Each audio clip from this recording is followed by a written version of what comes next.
ਆਪਣੇ ਹੱਕਾਂ ਦੀ ਲੜਾਈ ਲੜਨ ਵਾਸਤੇ ਸ਼ੰਭੂ ਮੋਰਚੇ ਵਿੱਚ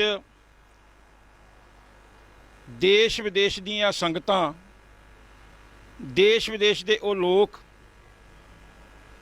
ਜਿਹੜੇ ਇੱਥੋਂ ਦੇ ਹਾਕਮਾਂ ਨੇ ਜਿਹੜੇ ਹੱਕ ਖੋਏ ਨੇ ਉਹਨਾਂ ਦੀ ਹਮਦਰਦੀ ਰੱਖਦੇ ਨੇ ਅਤੇ ਇਸ ਮੋਰਚੇ ਵਿੱਚ ਸ਼ੰਭੂ ਦੀ ਧਰਤੀ ਤੇ ਜਿੰਨੇ ਵੀ ਆਪ ਬੈਠੇ ਹੋ ਵਿਚਾਰ ਸ਼ੁਰੂ ਕਰਨ ਤੋਂ ਪਹਿਲਾਂ ਬੜੇ ਪਿਆਰ ਸਤਿਕਾਰ ਨਾਲ ਗੱਜ ਵੱਜ ਕੇ ਫਤਿਹ ਬੁਲਾਓ ਜੀ।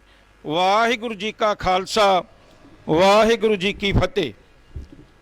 ਸੋ ਆਪ ਜੀ ਲੰਮੇ ਸਮੇਂ ਤੋਂ ਵੱਖ-ਵੱਖ ਬੁਲਾਰਿਆਂ ਨੂੰ ਸਰਵਣ ਕਰ ਰਹੇ ਹੋ। ਢਾਡੀ ਜਥੇ, ਕਵੀਸ਼ਰ ਜਥੇ ਤੇ ਬੁਲਾਰਿਆਂ ਨੇ ਆਪੋ ਆਪਣੇ ਵਿਚਾਰ ਰੱਖੇ ਨੇ। ਇਹਨਾਂ ਵਿਚਾਰਾਂ ਵਿੱਚ ਅਸੀਂ ਲਗਾਤਾਰ ਇਹ ਸੁਣ ਰਹੇ ਹਾਂ ਕਿ ਕਿਸ ਤਰ੍ਹਾਂ ਸਾਡੇ ਹੱਕ ਖੋਹੇ ਜਾ ਰਹੇ ਨੇ।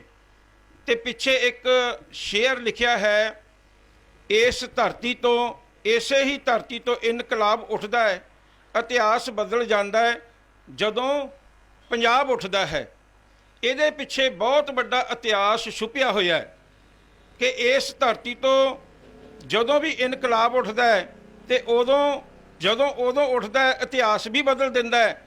ਜਦੋਂ ਪੰਜਾਬ ਉੱਠ ਖੜਦਾ ਹੈ, ਸਦੀਆਂ ਤੋਂ ਜਦੋਂ ਅਸੀਂ ਇਤਿਹਾਸ ਵੱਲ ਝਾਤੀ ਮਾਰਦੇ ਹਾਂ, 10ਵੀਂ ਸਦੀ ਦੇ ਵਿੱਚ ਇਸ ਭਾਰਤ ਦੀ ਧਰਤੀ ਤੇ ਮਹਿਮੂਦ ਗਜ਼ਨਵੀ ਆਇਆ। ਉਸ ਮਹਿਮੂਦ ਗਜ਼ਨਵੀ ਨੇ ਇਸ ਧਰਤੀ ਤੇ 17 ਹਮਲੇ ਕੀਤੇ, ਪਰ ਇਸ ਧਰਤੀ ਤੋਂ ਕੋਈ ਨਹੀਂ ਉੱਠਿਆ। ਉਹ ਹਿੰਦੁਸਤਾਨ ਦੇ ਵਿੱਚ ਆਇਆ, ਲੁੱਟਾ ਮਾਰਾ ਕਰਦਾ ਰਿਹਾ। ਇੱਥੋਂ ਬਾਕੀਮਤੀ ਜਿਹੜੇ ਖਜ਼ਾਨੇ ਸੀ ਉਹ ਲੁੱਟ ਕੇ ਲੈ ਗਿਆ, ਪਰ ਉਸ ਨੂੰ ਕਿਸੇ ਨੇ ਰੋਕਣ ਦਾ ਯਤਨ ਨਹੀਂ ਕੀਤਾ। ਉਸ ਤੋਂ ਬਾਅਦ ਮੁਹੰਮਦ ਗੌਰੀ ਆਇਆ, ਉਸ ਨੇ ਵੀ ਇੱਥੇ ਬਹੁਤ ਵੱਡੀ ਲੁੱਟਮਾਰ ਕੀਤੀ। ਫਿਰ ਉਸ ਤੋਂ ਬਾਅਦ ਇਸੇ ਤਰ੍ਹਾਂ ਕੁਤਬਦੀਨ ਆਇਆ, ਫਿਰ ਤੁਗਲਕ ਆਇਆ। ਉਹ ਤੁਗਲਕ ਆਇਆ ਜਿਹਦੀ ਅਸੀਂ ਆਮ ਕਹਾਵਤ ਕਹਿੰਦੇ ਆ ਕਿ ਫਲਾਨੇ ਰਾਜੇ ਨੇ, ਜਦੋਂ ਜਿਵੇਂ ਆ ਮੋਦੀ ਹੈ ਜਿਹੜੇ ਹਾਸੋਹੀਣੇ ਹੁਕਮ ਜਾਰੀ ਕਰਦਾ ਹੈ, ਹਾਸੋਹੀਣੇ ਆਰਡੀਨੈਂਸ ਤੇ ਬਿੱਲ ਲੈ ਕੇ ਆਉਂਦਾ ਹੈ, ਉਹ ਫਰਮਾਨ ਤੁਗਲਕ ਜਿਹੜਾ ਸੀ ਇੱਥੇ ਆਇਆ। ਇਸ ਤਰ੍ਹਾਂ ਦੇ ਫਰਮਾਨ, ਜਿਸ ਤਰ੍ਹਾਂ ਦੇ ਬੇਢੰਗੇ, ਹਾਸੋਹੀਣੇ ਤੇ ਗੈਰਤਮੰਦ ਲੋਕਾਂ ਲਈ ਦੁੱਖ ਖੜੇ ਕਰਨ ਵਾਲੇ ਜਿਹੜੇ ਆਰਡੀਨੈਂਸ ਜਾਰੀ ਕਰਦਾ ਹੈ, ਤੁਗਲਕ ਵੀ ਇੱਥੇ ਰਾਜ ਕਰਕੇ ਗਿਆ। ਉਸ ਤੋਂ ਬਾਅਦ ਇੱਕ ਤੈਮੂਰ ਆਇਆ। ਤੈਮੂਰ ਕੌਣ ਸੀ? ਉਹ ਲੰਗੜਾ ਇੱਕ ਵਿਅਕਤੀ ਸੀ ਜਿਹੜਾ ਭੇਡਾਂ ਚਾਰਦਾ ਸੀ, ਭੇਡਾਂ। ਉਸ ਨੇ ਵੀ ਇਸ ਧਰਤੀ ਉੱਤੇ ਰਾਜ ਕੀਤਾ। ਮੈਂ ਗੱਲ ਕਰਾਂ, ਇਹ ਰਾਜ ਚਲਦਿਆਂ ਇਸੇ ਤਰ੍ਹਾਂ ਚੱਲਦਾ ਰਿਹਾ, ਪਰ ਕਿਸੇ ਨੇ ਇਸ ਧਰਤੀ ਤੇ ਉਹਨਾਂ ਨੂੰ, ਕਿਸੇ ਨੂੰ ਵੀ, ਮੁਗਲਾਂ ਨੂੰ, ਅਫਗਾਨੀ ਆਏ, ਇਰਾਨੀ ਆਏ, ਦੁਰਾਨੀ ਆਏ, ਕਿਸੇ ਨੇ ਰੋਕਣ ਦਾ ਯਤਨ ਨਹੀਂ ਕੀਤਾ। ਪਰ ਜਦੋਂ ਬਾਬੇ ਨਾਨਕ ਨੇ ਇਸ ਧਰਤੀ ਤੇ ਅੱਖ ਖੋਲ੍ਹੀ, 1469 ਨੂੰ ਬਾਬਰ ਦਾ ਰਾਜ ਸੀ, ਤਾਂ ਉਸ ਸਮੇਂ ਤੋਂ ਲੈ ਕੇ ਲਗਾਤਾਰ ਇੱਥੋਂ ਦੇ ਜਿਹੜੇ ਵੀ ਹਾਕਮ ਆ ਕੇ ਜ਼ੁਲਮ ਕਰਦੇ ਰਹੇ, ਉਹਨਾਂ ਨੂੰ, ਬਾਬਰ ਨੂੰ ਜਾਬਰ ਕਹਿ ਕੇ ਗੁਰੂ ਨਾਨਕ ਦੇਵ ਨੇ ਬਾਣੀ ਵਿੱਚ ਵੀ ਇਹ ਸ਼ਬਦ ਉਚਾਰਨ ਕੀਤੇ ਕਿ ਇਸ ਧਰਤੀ ਉੱਤੇ ਹੁਣ ਜਿਹੜਾ ਜ਼ਬਰ ਹੈ, ਭਾਵੇਂ ਤੁਸੀਂ ਜ਼ਬਰ ਕਰਦੇ ਜਾਓ, ਪਰ ਅਸੀਂ ਉਸ ਜ਼ਬਰ ਦੇ ਅੱਗੇ ਸਿਰ ਨਹੀਂ ਝੁਕਾਵਾਂਗੇ, ਅਸੀਂ ਸਿਰ ਚੱਕ ਕੇ ਜਾਵਾਂਗੇ, ਕਦੇ ਵੀ ਤੁਹਾਡੀ ਜ਼ਬਰ ਨੂੰ ਕਬੂਲ ਨਹੀਂ ਕਰਾਂਗੇ। ਲਗਾਤਾਰ ਜ਼ੁਲਮ ਹੁੰਦੇ ਰਹੇ। ਜਹਾਂਗੀਰ ਬਾਦਸ਼ਾਹ ਵੀ ਆਇਆ, 5ਵੇਂ ਪਾਤਸ਼ਾਹ ਨੂੰ 33 ਤਵੀਆਂ ਤੇ ਬਹਾਇਆ ਗਿਆ, ਪਰ ਕਦੇ ਵੀ ਇੱਥੋਂ ਦੇ ਅਣਖੀ ਲੋਕਾਂ ਨੇ, ਕਿਸੇ ਵੀ ਆਉਣ ਵਾਲੇ, ਔਰੰਗਜ਼ੇਬ ਆਇਆ, ਕਿਸੇ ਵੀ ਆਉਣ ਵਾਲੇ ਰਾਜੇ ਅੱਗੇ, ਕਿਸੇ ਮੁਗਲ ਅੱਗੇ ਉਹਨਾਂ ਨੇ ਸੀਸ ਨਹੀਂ ਝੁਕਾਇਆ। ਲਗਾਤਾਰ ਜੰਗਾਂ ਚੱਲਦੀਆਂ ਰਹੀਆਂ, ਸਰਬੰਸ ਦਾਨ ਹੁੰਦੇ ਰਹੇ। ਇੱਥੇ ਅਹਿਮਦ ਸ਼ਾਹ ਅਬਦਾਲੀ ਵਰਗੇ ਆਏ, ਇੱਥੇ ਨਾਦਰ ਵਰਗੇ ਆਏ, ਜਿਨ੍ਹਾਂ ਨੇ ਇੱਥੋਂ ਦੀਆਂ ਸਾਡੀਆਂ ਧੀਆਂ ਭੈਣਾਂ ਇੱਧਰਲੇ ਪਾਸਿਓਂ ਅਫਗਾਨਿਸਤਾਨ ਵੱਲੋਂ ਦਾਖਲ ਹੁੰਦੇ ਸਨ। ਇਸ ਧਰਤੀ ਦੇ ਵਿੱਚ ਦੀ ਹੁੰਦੇ ਹੋਏ ਦਿੱਲੀ, ਗੁਜਰਾਤ, ਅੱਗੇ ਧੁਰ ਤੱਕ ਭਾਰਤ ਦੇ ਲੰਘ ਜਾਂਦੇ ਸਨ, ਪਰ ਰਸਤੇ ਵਿੱਚ ਕੋਈ ਨਹੀਂ ਸੀ ਰੋਕਦਾ। ਪਰ ਜਦੋਂ ਵਾਪਸ ਮੁੜਦੇ ਸਨ, ਇਸ ਧਰਤੀ ਦੇ ਅਣਖੀਲੇ ਲੋਕਾਂ ਨੇ ਉਹਨਾਂ ਨੂੰ ਰੋਕ ਕੇ, ਵੰਗਾਰ ਕੇ, ਜੋ ਲੁੱਟ ਕੇ ਮਾਲ ਲੈ ਕੇ ਜਾਂਦੇ ਸਨ, ਉਹਨਾਂ ਤੋਂ ਵਾਪਸ ਖੋਹਿਆ, ਕੁੱਟਮਾਰ ਕਰਕੇ ਉਹਨਾਂ ਨੂੰ ਇੱਥੋਂ ਭਜਾਉਣਾ ਕੀਤਾ। ਅਬਦਾਲੀ ਦਾ ਇਤਿਹਾਸ ਪ੍ਰਤੱਖ ਹੈ ਕਿ ਅਬਦਾਲੀ ਨੇ ਕਿੰਨੇ ਹਮਲੇ ਕੀਤੇ, ਲੁੱਟਮਾਰ ਕੀਤੀ। ਪਰ ਇੱਕ ਵਾਰ ਐਸਾ ਆਇਆ, ਸਿੱਖਾਂ ਨੇ ਬਾਰ-ਬਾਰ ਉਹਨਾਂ ਨੇ ਜ਼ੁਲਮ ਕੀਤਾ। ਅਹਿਮਦ ਸ਼ਾਹ ਅਬਦਾਲੀ ਜਦੋਂ ਹਟਿਆ ਨਾ, ਆਖਰ ਸਿੱਖ ਬਾਰ-ਬਾਰ ਉੱਠਦੇ ਰਹੇ, ਉੱਠ ਕੇ ਅਬਦਾਲੀ ਨੂੰ ਐਸਾ ਝਾੜਿਆ ਮੁੜ ਕਦੇ ਭਾਰਤ ਵੱਲ ਉਸਨੇ ਇੱਥੇ ਅੱਖ ਚੱਕਣ ਦੀ ਜ਼ਰੂਰਤ ਨਹੀਂ ਕੀਤੀ। ਵਾਪਸ ਮੁੜ ਕੇ ਉਹ ਇਸ ਭਾਰਤ ਵਿੱਚ ਦਾਖਲ ਨਹੀਂ ਹੋਇਆ। ਇਸੇ ਤਰ੍ਹਾਂ ਜ਼ੁਲਮ ਹੁੰਦੇ ਰਹੇ। ਇਸ ਧਰਤੀ ਤੇ ਅੰਗਰੇਜ਼ ਦਾਖਲ ਹੋਏ। ਅੰਗਰੇਜ਼ ਇਸ ਧਰਤੀ ਤੇ 200 ਸਾਲ ਰਾਜ ਕਰਕੇ ਗਏ, ਪਰ ਸਦਕੇ ਜਮਾ ਸਾਡੇ ਪੰਜਾਬ ਦੇ ਸੂਰਮਿਆਂ ਦੇ ਇਸ ਧਰਤੀ ਤੇ ਸਿਰਫ 100 ਸਾਲ ਰਾਜ ਕਰ ਸਕੇ। 100 ਸਾਲ ਹਿੰਦੁਸਤਾਨ ਵਿੱਚ ਭਾਰਤ ਦੇ ਲੋਕ ਜਿਨ੍ਹਾਂ ਨੇ ਆਜ਼ਾਦੀ ਵਿੱਚ ਕੋਈ ਬਹੁਤਾ ਹਿੱਸਾ ਨਹੀਂ ਪਾਇਆ, ਜਿਨ੍ਹਾਂ ਨੇ 5% ਕੁਰਬਾਨੀਆਂ ਕੀਤੀਆਂ, ਅਸੀਂ 95% ਕੁਰਬਾਨੀ ਕਰਨ ਵਾਲਿਆਂ ਨੇ ਭਾਰਤ ਦੇ ਵਿੱਚ ਪੰਜਾਬ ਦੀ ਇੱਕ ਐਸਾ ਖਿੱਤਾ ਸੀ, ਐਸੀ ਧਰਤੀ ਸੀ ਜਿੱਥੇ 100 ਸਾਲ ਬਾਅਦ ਅੰਗਰੇਜ਼ ਨੂੰ ਦਾਖਲ ਹੋਣਾ ਪਿਆ। ਉਹ ਵੀ ਉਸ ਸਮੇਂ ਜਦੋਂ ਅਸੀਂ ਆਪਸ ਵਿੱਚ ਦੀ ਫੁੱਟ ਦਾ ਸ਼ਿਕਾਰ ਹੋ ਗਏ। ਮਹਾਰਾਜਾ ਰਣਜੀਤ ਸਿੰਘ ਅੱਖਾਂ ਮੀਚ ਗਿਆ। ਉਸ ਤੋਂ ਬਾਅਦ ਭਰਾ ਮਾਰੂ ਜੰਗ ਹੋਈ। ਉਸ ਜੰਗ ਦੇ ਕਾਰਨ ਅਸੀਂ ਖੇਰੂ ਹੋ ਗਏ। ਸਾਡੀ ਆਪਣੀ ਕਮਜ਼ੋਰੀ ਕਰਕੇ, ਸਾਡੀ ਆਪਣੀ ਬੇਸਬਾਕੀ ਕਰਕੇ, ਸਾਡੀ ਆਪਣੀ ਫੁੱਟ ਕਰਕੇ ਇਸ ਧਰਤੀ ਤੇ ਅੰਗਰੇਜ਼ ਆ ਕੇ ਰਾਜ ਉਸਨੇ 100 ਸਾਲ ਬਾਅਦ ਵਿੱਚ ਕੀਤਾ। ਪਰ ਉਸ ਤੋਂ ਬਾਅਦ ਵੀ ਇਸ ਧਰਤੀ ਦਾ, ਇਸ ਭਾਰਤ ਦਾ, ਇਸ ਖਿੱਤੇ ਦਾ ਇਤਿਹਾਸ ਹੈ ਕਿ ਜਿੰਨਾ ਚਿਰ ਅੰਗਰੇਜ਼ ਇੱਥੇ 100 ਸਾਲ ਬਾਅਦ ਵਿੱਚ ਜੋ ਰਾਜ ਕਰਕੇ ਗਿਆ, ਉਸ ਨੂੰ ਟਿਕਣ ਨਹੀਂ ਦਿੱਤਾ ਗਿਆ। ਕਦੇ ਕੋਈ ਉਸ ਤੇ ਹਮਲੇ ਕੀਤੇ ਗਏ, ਕਦੇ ਗਰੀਲਾ ਯੁੱਧ ਕੀਤੇ ਗਏ, ਕਦੇ ਸ਼ਾਂਤਮਈ ਸੰਘਰਸ਼ ਤੇ ਐਜੀਟੇਸ਼ਨਾਂ ਕੀਤੀਆਂ ਗਈਆਂ। ਆਖਰ ਅੰਗਰੇਜ਼ ਨੂੰ ਇਸ ਧਰਤੀ ਤੋਂ ਆਪ ਹੀ ਦੂ ਪਹਾਈ ਕਰਦਿਆਂ ਉਸ ਨੂੰ ਇਸ ਧਰਤੀ ਤੋਂ ਵਾਪਸ ਮੁੜਨਾ ਪਿਆ। ਤੇ ਉਹ ਕਾਰਨ ਦੱਸਦੇ ਨੇ ਕਿ ਜੇ ਸਿੱਖ ਹਿੰਦੁਸਤਾਨ ਵਿੱਚ ਸਾਡੇ ਨਾਲ ਨਾ ਪੰਗਾ ਲੈਂਦੇ, ਅਸੀਂ ਕਦਾਚਿਤ ਵੀ ਇਸ ਭਾਰਤ ਦੇਸ਼ ਨੂੰ ਛੱਡ ਕੇ ਨਹੀਂ ਸੀ ਜਾਣਾ। ਕਿਉਂਕਿ ਉਹ ਗੁਜਰਾਤ ਵਾਲੇ ਲੋਕ, ਉਹ ਦੂਸਰੀਆਂ ਉਹਨਾਂ ਸਟੇਟਾਂ ਵਾਲੇ ਲੋਕ ਜਿਨ੍ਹਾਂ ਦੀ ਗਿਣਤੀ ਵਿੱਚ ਇੱਕ ਬੰਦਾ ਵੀ ਨਾ ਤੇ ਫਾਂਸੀ ਵਿੱਚ ਚੜ੍ਹਿਆ, ਨਾ ਜੇਲ੍ਹਾਂ ਵਿੱਚ ਗਿਆ, ਨਾ ਕਿਸੇ ਐਜੀਟੇਸ਼ਨ ਵਿੱਚ ਉਹਨਾਂ ਨੇ ਉਹਦਾ ਹਿੱਸਾ ਲਿਆ, ਉਹ ਅੰਗਰੇਜ਼ਾਂ ਨਾਲ ਮਿਲ ਕੇ, ਅੰਗਰੇਜ਼ਾਂ ਦੇ ਉਹਨਾਂ ਦੇ ਟੌਟ ਬਣ ਕੇ ਸਗੋਂ ਉਹਨਾਂ ਨੂੰ ਬਚਾਉਣ ਦਾ ਯਤਨ ਕਰਦੇ ਰਹੇ। ਸੋ ਅੱਜ ਮੋਦੀ ਸਾਹਿਬ, ਤੁਸੀਂ ਧਿਆਨ ਦਿਓ ਕਿਹੜੇ ਪਾਸੇ ਤੁਸੀਂ ਤੁਰ ਪਏ ਹੋ। ਤੁਹਾਡੀਆਂ ਹੁਣ ਦੀਆਂ ਜਿਹੜੀਆਂ ਹਰਕਤਾਂ ਦੱਸਦੀਆਂ ਨੇ, ਤੁਹਾਡੀਆਂ ਬੁਖਲਾਟਾਂ ਦੱਸਦੀਆਂ ਨੇ ਕਿ ਜਿਹੜਾ ਪਿਛਲੇ ਦਿਨੀ ਪਰਸੋਂ ਕੇ ਚੌਥੇ ਇੱਕ ਨਵਾਂ ਹੋਰ ਆਰਡੀਨੈਂਸ ਬਿੱਲ ਲੈ ਕੇ ਆਇਆ, ਜਾਰੀ ਕੀਤਾ ਆਰਡੀਨੈਂਸ ਜਿਹੜਾ ਕਿ 1 ਕਰੋੜ ਰੁਪਈਆ ਜੇ ਕਿਸੇ ਨੂੰ ਅੱਗ ਲਾਉਂਦਿਆਂ ਪਰਾਲੀ ਨੂੰ ਫੜਿਆ ਗਿਆ, 1 ਕਰੋੜ ਰੁਪਈਆ ਉਸ ਨੂੰ ਜੁਰਮਾਨਾ ਹੋਵੇਗਾ ਤੇ 5 ਸਾਲ ਦੀ ਸਜ਼ਾ ਹੋਵੇਗੀ। ਇਹਦਾ ਅਰਥ ਪਤਾ ਕੀ ਹੈ? ਇਹਦਾ ਅਰਥ ਸਪਸ਼ਟ ਹੈ ਕਿ ਮੋਦੀ ਸਾਹਿਬ ਅੰਦਰੋਂ ਜਰਕ ਚੁੱਕੇ ਨੇ, ਮੋਦੀ ਸਾਹਿਬ ਅੰਦਰੋਂ ਬੁਖਲਾ ਚੁੱਕੇ ਨੇ, ਮੋਦੀ ਸਾਹਿਬ ਆਪਣੀ ਹਾਰ ਮੰਨ ਚੁੱਕੇ ਨੇ। ਜਿਹੜਾ 1 ਕਰੋੜ ਰੁਪਈਆ, ਕੋਈ ਕਿਤੇ ਵੀ ਤੁਕਬੰਦੀ ਨਹੀਂ ਬਣਦੀ ਇਸ ਗੱਲ ਦੀ ਕਿ ਜੇ ਕਿਸੇ ਬੰਦੇ ਕੋਲੇ 10 ਲੱਖ ਦੀ ਕੋਈ ਜਾਇਦਾਦ ਹੈ, ਕਿਸੇ ਬੰਦੇ ਕੋਲ ਕੋਈ 15, 20, 30 ਲੱਖ ਦੀ ਜਾਇਦਾਦ ਹੈ, ਉਸ ਨੂੰ ਜੁਰਮਾਨਾ 1 ਕਰੋੜ ਰੁਪਈਆ ਕਰ ਦਿੱਤਾ ਜਾਵੇ। ਬਣਦੀ ਹੈ ਗੱਲ ਕੋਈ? ਜੇਬ ਵਿੱਚ ਕਿਸੇ ਦੇ 20 ਲੱਖ ਹੈ ਤੇ ਉਹਨੂੰ ਕਹੋ ਵੀ ਤੇਰੇ ਕੋਲ ਜਿਹੜੀ ਜਾਇਦਾਦ ਹੈ ਇਸ ਤੇ ਤੂੰ ਆਹ ਕੁਝ ਕੀਤਾ, ਅੱਗ ਜਿਹੜੀ ਪਰਾਲੀ ਬਾਲੀ ਹੈ ਤੇ ਉਹਦੇ ਵਿੱਚੋਂ ਤੂੰ 1 ਕਰੋੜ ਰੁਪਈਆ ਜੁਰਮਾਨਾ ਤੇ 5 ਸਾਲ ਸਜ਼ਾ ਭੁਗਤ। ਸਪਸ਼ਟ ਹੈ ਕਿ ਮੋਦੀ ਨੂੰ ਸਮਝ ਨਹੀਂ ਆ ਰਹੀ ਕਿ ਜਿਹੜਾ ਇਹ ਝਮੇਲਾ ਖੜਾ ਕਰ ਲਿਆ, ਇਸ ਵਿੱਚੋਂ ਮੈਂ ਕਿਵੇਂ ਨਿਕਲਾਂ। ਕਿਉਂਕਿ 6 ਸਾਲ ਹੋ ਗਏ ਮੋਦੀ ਨੂੰ ਰਾਜ ਕਰਦੇ ਨੂੰ ਹਿੰਦੁਸਤਾਨ ਦੇ ਵਿੱਚ। 6 ਸਾਲਾਂ ਵਿੱਚ ਕਿਸੇ ਨੇ ਚੂੰ ਤੱਕ ਨਹੀਂ ਕੀਤੀ। ਜਿੰਨੇ ਮਰਜ਼ੀ ਬਿੱਲ ਪਾਸ ਕੀਤੇ, ਜੋ ਮਰਜ਼ੀ ਹੁਕਮ ਜਾਰੀ ਕੀਤੇ, ਮਨਮਾਨੀਆਂ ਕੀਤੀਆਂ 6 ਸਾਲਾਂ ਵਿੱਚ। ਉਹ ਗੱਲਾਂ ਕੀਤੀਆਂ ਜਿਹੜੀਆਂ ਗੱਲਾਂ ਕਿਤੇ ਵੀ ਤੁਕ ਨਹੀਂ ਸੀ ਬਣਦੀ ਕਿ ਉਹ ਗੱਲਾਂ ਕੀਤੀਆਂ ਜਾਂਦੀਆਂ ਦੇਸ਼ ਨੂੰ ਚਲਾਉਣ ਵਾਸਤੇ। GDP ਇੱਥੋਂ ਦੀ ਗਰਕ ਗਈ। ਇੱਥੇ 23.9 ਪਿਛਲੇ ਸਾਲ ਦੀ GDP ਡਾਊਨ ਹੋਈ ਹੈ। ਇੱਥੋਂ ਦੀ ਆਰਥਿਕ ਪੱਖ ਬਿਲਕੁਲ ਡਾਊਨ ਤੇ ਕਮਜ਼ੋਰ ਹੋ ਗਿਆ।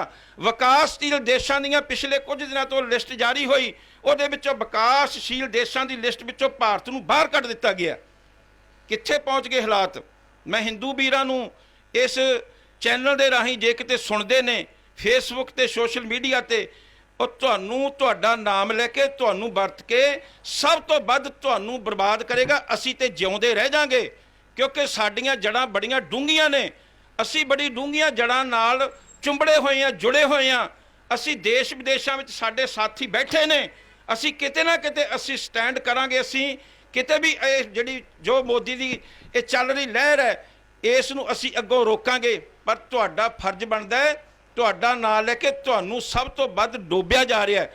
ਤੁਹਾਡੇ ਸਾਰਿਆਂ ਦੀਆਂ ਜੇਬਾਂ ਵਿੱਚੋਂ ਸਭ ਤੋਂ ਵੱਧ ਜਿਹੜਾ ਵਪਾਰ ਹੈ ਹਿੰਦੁਸਤਾਨ ਦਾ, ਉਹ ਸਾਰਾ ਗਰਕ ਕਰਕੇ ਚੰਦ 2, 4, 5, 7 ਬੰਦਿਆਂ ਦੀਆਂ ਜੇਬਾਂ ਵਿੱਚ ਸਾਰਾ ਤੁਹਾਡਾ ਵਪਾਰ ਉਸਨੇ ਪਾ ਦਿੱਤਾ ਹੈ। ਕਿੱਥੋਂ ਤੱਕ ਵਪਾਰ ਪਾ ਦਿੱਤਾ ਹੈ? ਆ ਪਿਛਲੇ ਦਿਨੀ ਬਾਰਦਾਨੇ ਦੀਆਂ ਬੋਰੀਆਂ ਮੰਡੀ ਵਿੱਚ ਆਈਆਂ, ਉਹਦੇ ਉੱਤੇ ਵੀ ਲਿਖਿਆ ਗਿਆ ਰਿਲਾਇੰਸ ਵੱਲੋਂ ਪ੍ਰੋਡਕਟ ਤਿਆਰ ਕੀਤਾ ਗਿਆ। ਇੰਨੇ ਛੋਟੇ ਕੰਮ ਵੀ ਤੁਹਾਡੇ ਤੋਂ ਖੋਹ ਲਏ ਗਏ ਨੇ। ਤੁਸੀਂ ਕਿੱਥੇ ਜਾਓਗੇ? ਤੁਸੀਂ ਕਿਵੇਂ ਸਟੈਂਡ ਕਰੋਗੇ? ਤੁਸੀਂ ਆਪਣਾ ਭਵਿੱਖ, ਆਪਣੇ ਬੱਚੇ, ਆਪਣਾ ਆਉਣ ਵਾਲਾ ਫਿਊਚਰ ਕਿਵੇਂ ਤੁਸੀਂ ਸਿਕਿਉਰ ਕਰ ਸਕਦੇ ਹੋ? ਇਸ ਕਰਕੇ ਆਓ ਸਮਝੋ, ਇਹ ਗੱਲ ਨੂੰ ਮਤ ਸਮਝੋ ਵੀ ਇਹ ਇਕੱਲੇ ਕਿਸਾਨਾਂ ਦਾ ਕੰਮ ਹੈ, ਕਿਉਂਕਿ ਭਾਰਤ ਵਿੱਚ ਪੂਰੇ ਹਿੰਦੁਸਤਾਨ ਨੂੰ ਜਦੋਂ ਆਪਾਂ ਲੇਖਾ ਜੋਖਾ ਕਰਦੇ ਹਾਂ, ਭਾਰਤ ਵਿੱਚ ਘੱਟੋ ਘੱਟ 50% ਜਿਹੜੀ ਖੇਤੀਬਾੜੀ ਹੈ ਉਹ ਸਿੱਖਾਂ ਕੋਲੇ ਹੈ। 50% ਜਿਹੜੀ ਬਾਕੀ ਖੇਤੀ ਸਾਰਾ ਹਿੰਦੁਸਤਾਨ ਕਰਦਾ ਹੈ। ਇਸ ਕਰਕੇ ਇਹ ਸਮਝ ਬੈਠੇ ਨੇ ਬਹੁਤੇ ਕਿ ਇਹ ਤਾਂ ਇਕੱਲੇ ਪੰਜਾਬ ਦੇ ਲੋਕਾਂ ਦਾ ਮਸਲਾ ਹੈ, ਇਹ ਸਿਰਫ ਇਕੱਲੇ ਸਿੱਖਾਂ ਦਾ ਮਸਲਾ ਹੈ। ਕਿਸੇ ਸਿੱਖਾਂ ਦਾ ਮਸਲਾ ਨਹੀਂ, ਸਮੁੱਚੇ ਭਾਰਤ ਦਾ ਮਸਲਾ ਹੈ, ਸਮੁੱਚੇ ਹਿੰਦੁਸਤਾਨ ਦਾ ਮਸਲਾ ਹੈ। ਇਸ ਮਸਲੇ ਨੇ ਹਿੰਦੁਸਤਾਨ ਨੂੰ ਦੁਨੀਆ ਦੇ ਕਿਸੇ ਦੇਸ਼ ਵਿੱਚ ਮੂੰਹ ਦਿਖਾਉਣ ਜੋਗਾ ਨਹੀਂ ਰਹਿਣ ਦੇਣਾ। ਇਸ ਕਰਕੇ ਆਓ ਮੁੜ ਕੇ ਆਪਾਂ ਸਾਰੇ ਇਕੱਠੇ ਹੋਈਏ, ਭਾਵੇਂ ਹਿੰਦੂ, ਮੁਸਲਮਾਨ, ਈਸਾਈ, ਸਿੱਖ, ਕੋਈ ਵੀ ਇਸ ਧਰਤੀ ਤੇ ਵੱਸਦਾ ਹੈ। ਸਾਰਿਆਂ ਲਈ ਇਹ ਹਿਟਲਰ, ਇਹ ਔਰੰਗਜ਼ੇਬ ਦੀ ਰੂਹ ਸਾਨੂੰ ਸਾਰਿਆਂ ਨੂੰ ਮਿਲ ਕੇ ਤੰਗ ਕਰਦੀ ਹੈ, ਸਾਨੂੰ ਕਿਸੇ ਨੂੰ ਵੀ ਨਹੀਂ ਬਖਸ਼ਦੀ। ਇਸ ਕਰਕੇ ਇਹਨਾਂ ਬੰਧਨਾਂ ਵਿੱਚੋਂ ਬਾਹਰ ਨਿਕਲੀਏ ਕਿ ਅਸੀਂ ਹਿੰਦੂ ਹਾਂ, ਮੁਸਲਮਾਨ ਹਾਂ, ਅਸੀਂ ਫਲਾਣੇ ਹਾਂ, ਧਿਮਕੇ ਹਾਂ। ਇਹਨਾਂ ਗੱਲਾਂ ਵਿੱਚੋਂ ਬਾਹਰ ਆ ਕੇ ਮੋਦੀ ਨਾਲ ਜੰਗ ਵਿੱਚ ਸਾਰੇ ਇਕੱਠੇ ਹੋਈਏ। ਇਹ ਜੰਗ ਜਿਹੜੀ ਹੈ, ਅਸੀਂ ਦਾਅਵੇ ਨਾਲ ਕਹਿੰਦੇ ਹਾਂ ਕਿ ਜੰਗ ਹੁਣ ਸਾਡੀ ਮਰਜ਼ੀ ਨਾਲ ਖਤਮ ਹੀ ਹੋਏਗੀ। ਦੂਸਰੀ ਵਰਲਡ ਵਾਰ ਜਦੋਂ ਜੰਗ ਲੱਗੀ ਸੀ, ਇਤਿਹਾਸ ਦੱਸਦਾ ਹੈ ਕਿ ਉਸ ਵੇਲੇ ਕਿਸੇ ਇੱਕ ਬੰਦੇ ਨੇ ਇੱਕ ਗੋਲੀ ਚਲਾ ਦਿੱਤੀ, ਪਰ ਉਸ ਗੋਲੀ ਚਲਾਈ ਹੋਈ ਇੱਕ ਤੋਂ ਦੁਨੀਆ ਭਰ ਦੇ ਵਰਲਡ ਵਾਰ ਜੰਗ ਲੱਗੀ, ਜਿੱਥੇ ਲੱਖਾਂ ਲੋਕ ਮਰ ਗਏ। ਮੋਦੀ ਸਾਹਿਬ, ਤੂੰ ਤੇ ਜੰਗ ਇੱਕ ਗੋਲੀ ਚਲਾ ਕੇ ਇਹ ਤੂੰ ਬਿੱਲ ਪਾਸ ਕਰਕੇ ਲਾ ਦਿੱਤੀ। ਹੁਣ ਇਸ ਦਾ ਅੰਤ ਤੈਥੋਂ ਨਹੀਂ ਹੋਣਾ, ਇਸ ਦਾ ਅੰਤ ਅਸੀਂ ਕਰਾਂਗੇ। ਸਾਨੂੰ ਪਤਾ ਇਸ ਨੂੰ ਕਿਵੇਂ ਸਮੇਟਣਾ ਹੈ। ਤੂੰ ਆਪਣੀ ਕਰੀ ਹੋਈ ਇਸ ਗੱਲ ਨੂੰ, ਜਿਹੜਾ ਤੇਰਾ ਇਹ ਸ਼ੁਰੂ ਕੀਤਾ ਜੰਗ ਹੈ, ਹੁਣ ਤੇਰੇ ਹੱਥ ਵਿੱਚ ਨਹੀਂ ਰਹੇਗਾ। ਸਾਡੀ ਮਰਜ਼ੀ ਨਾਲ ਸਮਝੌਤਾ ਹੋਵੇਗਾ। ਅਸੀਂ ਆਪਣੀ ਮਰਜ਼ੀ ਨਾਲ ਟੇਬਲ ਤੇ ਬੈਠ ਕੇ ਆਪਣੀਆਂ ਸ਼ਰਤਾਂ ਨਾਲ ਅਸੀਂ ਇਹ ਜਿਹੜਾ ਸਮਝੌਤਾ ਕਰਾਂਗੇ। ਸਭ ਤੋਂ ਪਹਿਲਾਂ ਤਾਂ ਅਸੀਂ ਜਿਹੜੇ ਤੇਰੇ ਬਿੱਲ ਤੂੰ ਪਾਸ ਕੀਤੇ ਨੇ ਇਹਨਾਂ ਨੂੰ ਰੱਦ ਕਰਾਵਾਂਗੇ, ਫਿਰ ਅਸੀਂ ਸਵਾਮੀਨਾਥਨ ਕਮਿਸ਼ਨ ਦੀਆਂ ਸਿਫਾਰਸ਼ਾਂ ਲਾਗੂ ਕਰਾਵਾਂਗੇ, ਫਿਰ ਅਸੀਂ ਆਨੰਦਪੁਰ ਸਾਹਿਬ ਦੇ ਮਤੇ ਲਈ ਅਗਲੀ ਜੰਗ ਲੜਾਂਗੇ, ਜਿਹੜੀ ਸਾਡੀ ਆਖਰੀ ਮੰਜ਼ਿਲ ਹੈ, ਜਿਸ ਤੋਂ ਬਿਨਾਂ ਸਾਡਾ ਸਰਦਾ ਨਹੀਂ, ਸਾਡਾ ਕੋਈ ਗੁਜ਼ਾਰਾ ਨਹੀਂ। ਸਟੇਟਾਂ ਨੂੰ ਜਿਹੜੇ ਸਤਿ ਸ੍ਰੀ ਅਕਾਲ, ਜਿਸ ਲਈ ਅਸੀਂ ਸਾਰੇ ਭਾਰਤ ਲਈ ਲੜਾਂਗੇ, ਕਿਉਂਕਿ ਜਿਹੜਾ ਆਨੰਦਪੁਰ ਸਾਹਿਬ ਦਾ ਮਤਾ ਹੈ ਉਹ ਸਾਡੇ ਇਕੱਲੇ ਪੰਜਾਬ ਦਾ ਮਤਾ ਨਹੀਂ, ਉਹ ਇਕੱਲੇ ਸਿੱਖਾਂ ਦਾ ਮਤਾ ਨਹੀਂ, ਸਾਰੇ ਭਾਰਤ ਨੂੰ ਫੈਡਰਲ ਢਾਂਚੇ ਵਿੱਚ ਪਰੋਂਦਾ ਹੈ। ਸਾਰੇ ਭਾਰਤ ਵਿੱਚ ਸਾਰੀਆਂ ਸਟੇਟਾਂ ਨੂੰ ਵੱਧ ਅਧਿਕਾਰ ਦਿਵਾਉਂਦਾ ਹੈ। ਸਿਰਫ 4 ਮਹਿਕਮੇ ਨੇ ਜਿਹੜੇ ਕੇਂਦਰ ਨੂੰ ਉਸ ਆਨੰਦਪੁਰ ਸਾਹਿਬ ਦੇ ਮਤੇ ਵਿੱਚ ਦਿੱਤੇ ਗਏ ਨੇ।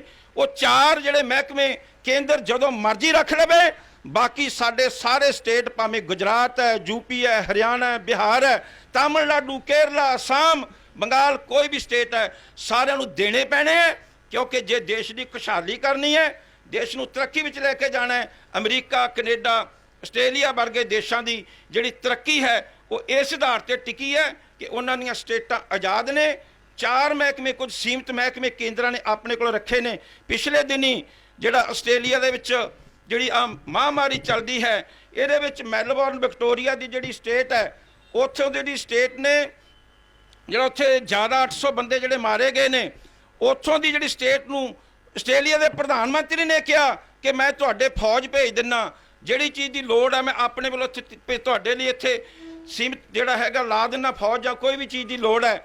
ਤਾਂ ਉੱਥੇ ਵਿਕਟੋਰੀਆ ਦੀ ਸਟੇਟ ਨੇ ਗੱਲ ਕਹੀ, ਖਬਰਦਾਰ ਜੇ ਸਾਡੀ ਸਟੇਟ ਵਿੱਚ ਤੂੰ ਬੜਿਆ ਪ੍ਰਧਾਨ ਮੰਤਰੀ, ਤੂੰ ਸਾਡੀ ਸਟੇਟ ਵਿੱਚ ਨਹੀਂ ਵੜ ਸਕਦਾ। ਆਸਟ੍ਰੇਲੀਆ ਦੀ ਸਟੇਟ ਇੰਨੀ ਪਾਵਰ ਹੈ, ਆਸਟ੍ਰੇਲੀਆ, ਕੈਨੇਡਾ, ਅਮਰੀਕਾ ਦੀਆਂ ਸਟੇਟਾਂ ਇੰਨੀਆਂ ਪਾਵਰਫੁੱਲ ਹੈ ਕਿ ਉੱਥੋਂ ਦਾ ਰਾਸ਼ਟਰਪਤੀ, ਉੱਥੋਂ ਦਾ ਪ੍ਰਧਾਨ ਮੰਤਰੀ ਆਪਣੀ ਮਰਜ਼ੀ ਨਾਲ ਕੋਈ ਵੀ ਉੱਥੇ ਗੱਲ ਨਹੀਂ ਕਰ ਸਕਦਾ, ਜਿੰਨਾ ਚਿਰ ਉਹ ਸਟੇਟ ਉਸ ਗੱਲ ਲਈ ਰਜਾਮੰਦ ਨਹੀਂ ਹੁੰਦੀ। ਤੇ ਸਾਡੇ ਤੋਂ ਸਭ ਕੁਝ ਹੀ ਖੋਹ ਲਿਆ, ਸਾਰਾ ਕੁਝ ਸਾਡੇ ਵਿੱਚੋਂ ਸਮੇਟ ਕੇ ਸਿਰਫ ਸਾਨੂੰ ਇੱਕ ਮਾਰਕੀਟ ਕਮੇਟੀਆਂ ਵਾਂਗ, ਨਗਰ ਪਾਲਿਕਾ ਵਾਂਗ, ਛੋਟੇ ਛੋਟੇ ਜਿਵੇਂ ਕੋਈ ਪੰਚਾਇਤ ਮੈਂਬਰ ਹੁੰਦੇ ਨੇ, ਇਸ ਤਰ੍ਹਾਂ ਦੇ ਮੁੱਖ ਮੰਤਰੀਆਂ ਦੀਆਂ ਪਾਵਰਾਂ ਬਣਾ ਦਿੱਤੀਆਂ। ਇਹ ਦੇਸ਼ ਇਸ ਤਰ੍ਹਾਂ ਚੱਲੇਗਾ ਨਹੀਂ। ਮੋਦੀ ਸਾਹਿਬ ਉਵੇਂ ਚੱਲੇਗਾ ਜਿਵੇਂ ਇੱਥੋਂ ਦੇ ਲੋਕ ਚਾਹਣਗੇ। ਸੋ ਮੈਥੋਂ ਵਿਚਾਰ ਕਰਦੇ ਹਾਂ, ਅਨੇਕਾਂ ਪ੍ਰਕਾਰ ਦੀਆਂ ਗਲਤੀਆਂ ਹੋ ਜਾਂਦੀਆਂ ਨੇ। ਸਤਿਗੁਰੂ ਅਤੇ ਸੰਗਤ ਬਖਸ਼ਣਯੋਗ ਮੈਂ ਦੀਪ ਸਿੰਘ ਜੀ ਨੂੰ ਵਧਾਈ ਦਿੰਦਾ ਕਿ ਜਿਹੜੇ ਮੁੱਦੇ, ਜਿਹੜੇ ਸੰਘਰਸ਼, ਜਿਵੇਂ ਭਾਈ ਸਾਹਿਬ ਪਹਿਲਾਂ ਬੋਲਦੇ ਸੀ, ਜਿਹੜੇ ਖਤਮ ਕੀਤੇ ਗਏ।